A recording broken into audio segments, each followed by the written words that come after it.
Welcome into Golden State Warriors Today by Chat Sports. I'm Chase Sr. It is day 2 of NBA free agency, and overnight into Friday morning, a lot of movement, a lot of transactions that pertain to the Golden State Warriors.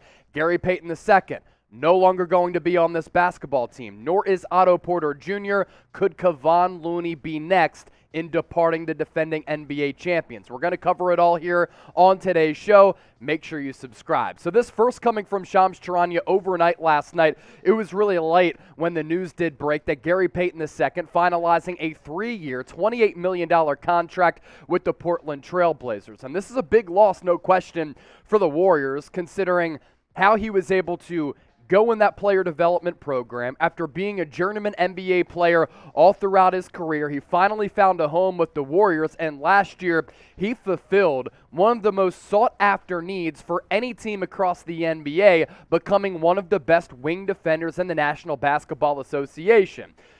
Gary Payton II was a guy who could defend Ja Morant. He blocked a couple of shots last year against Nikola Jokic, and he even defended Jason Tatum at a really high level throughout the NBA Finals. And I understand why Warriors fans are really upset and they're hurt that Gary Payton II is going from Golden State to the Portland Trailblazers, another really good team in the Western Conference with Damian Lillard coming back off of injury and a couple of moves that they've made throughout this offseason. But sit back and realize the journey that Gary Payton II has been on, some of the things that he's had to go through from Oregon State, going back and forth between the NBA level, G League level, a multitude of stops before he was able to carve out a role for a team that went on to win the NBA championship. But can you blame Gary Payton II for getting the bag? He's going to be getting a little more than $9 million per year over the next couple of years for Portland.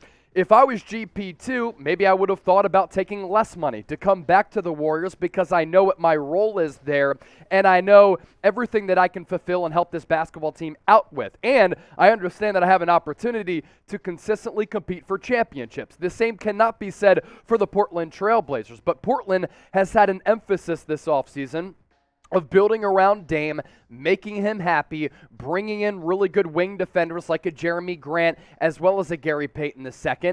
And GP2 was the type of prototype player that the Blazers were looking for, and in being able to lock down Gary Payton II, this is a huge deal for Portland because GP2, one of the best wing defenders in the NBA, a guy who continues to grow offensively, he can also guard multiple positions on the defensive end, and nowadays in the positionless NBA, those types of players are really important, and for GP2, the work that he put in and the season that he had lended itself to him being able to secure the bag, so good for him.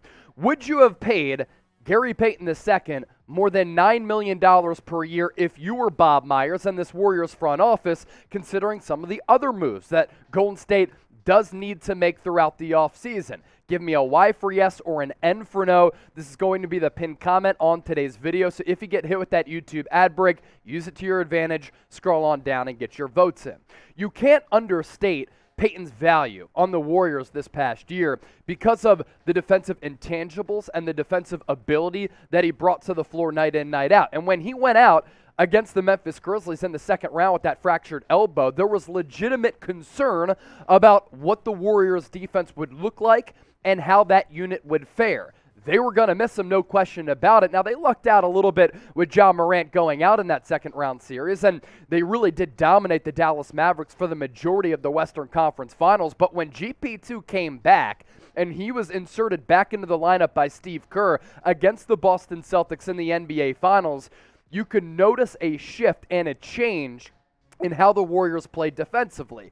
He's never been a guy, and never will be a guy, who's going to light the league on fire with what he's able to do offensively. But he has an ability to impact games. He's a high flyer in transition, as we talked about throughout the show, and as we've talked about ad nauseum, he can guard literally every position on the floor, even though he's a little bit undersized going up against forward and centers. But this guy's leaping ability is totally special, and he always finds himself in a good position to make plays defensively, and occasionally he'll be able to knock down a three, take it to the rim, off an off-ball action, and this is a big loss for Golden State for all the reasons that we've talked about. And also, it's a loss because of what he adds to the Warriors culture. This was a player development story. This was a guy who came from the rubbish and was able to rise up and be an instrumental figure in a championship team. 12 different teams between the NBA and G League before landing with the Warriors this past year. Now, there's a big question out there among Dub Nation, and I want to relay this to you before we get to Otto Porter as well as Kevon Looney. The question here, why didn't the Warriors pay Gary Payton II? It's ridiculous that they let him walk, considering his value last year. Well, you take a look at what Anthony Slater of The Athletic had to say about GP2. He has a level of lateral quickness, length, and instincts that you just can't find elsewhere on the perimeter. The Warriors tried to retain him, offering a shorter-term deal near the taxpayer mid-level, but Portland's willingness to spike up the price and length of the deal took the Warriors beyond the tax level they were willing to go. Every extra million cost the Warriors around $7 million. So financially, that's how it all breaks down. GP2 was a great story, as we've talked about and relayed to you on the show. So I don't think that you should rip him for getting more than $9 million. So with that, if you want GP2 to do well and to wish him well in his next stop in his NBA career, I want you to hit that thumbs up icon and like the video. Also, while you're down there, you see that red button that says subscribe. Make sure you smash that. We're closing in on 35,000 subscribers.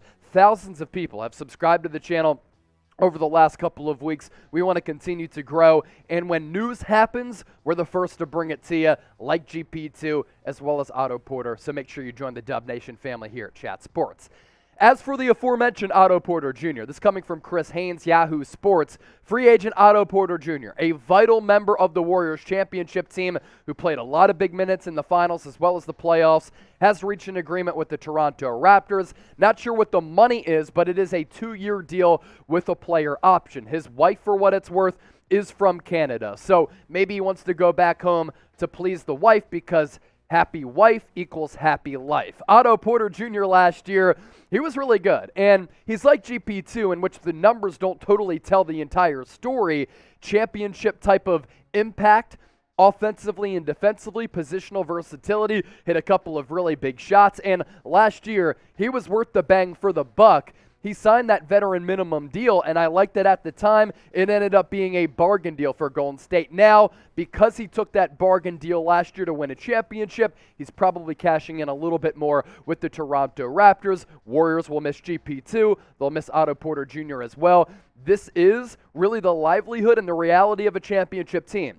You can't afford to retain everybody, and I understand that throughout this past week, we were talking about GP2 coming back, as well as Kevon Looney and Otto Porter Jr., but things happen so fluidly, and things happen so fast, and they change in a blink in NBA free agency, because when the money is on the table, it's tough to turn that down, especially when you put that ring on your finger. Before we get to Kevon Looney, and whether or not he might leave the Bay Area to go to a different team, because similar situation, Warriors might not be able to afford him either. Make sure you join us day 2 NBA free agency coverage on our main Chat Sports YouTube channel. It's youtube.com/chatsportstv.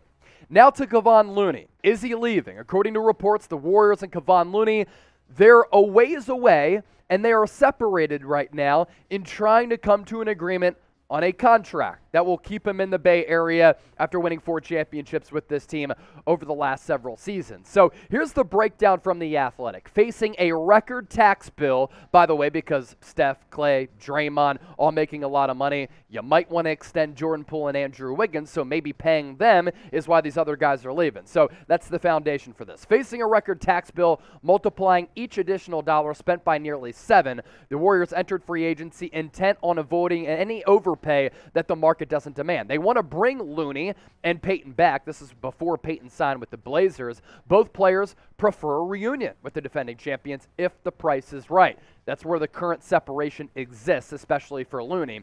Looney is one of the most durable players in basketball. A year ago, appeared in all 104 games. He's the entrenched starting center for a championship contender, and those types of established big men, especially coming off a title run, typically command contracts stretching into the low 8 figures. Zubats for the Clippers just got a 3-year, $33 million deal from Los Angeles. And that's about the price tag. That's about the going rate for a player of Looney's caliber. And you take a look at what he's been able to do over the last 4 seasons. And when you watch Kevon Looney, you have to be overly impressed with what he does with the ball in his hands, what he does off ball as a big. Obviously, he's not going to create. I'm talking more from a passing standpoint, him rebounding the basketball, extending possessions. This is a guy who makes championship-worthy plays, and that's why he's been so instrumental with the Warriors' success. But there's also been growth that has taken place. But if you can have a starting center or a backup center, if James Wiseman comes back,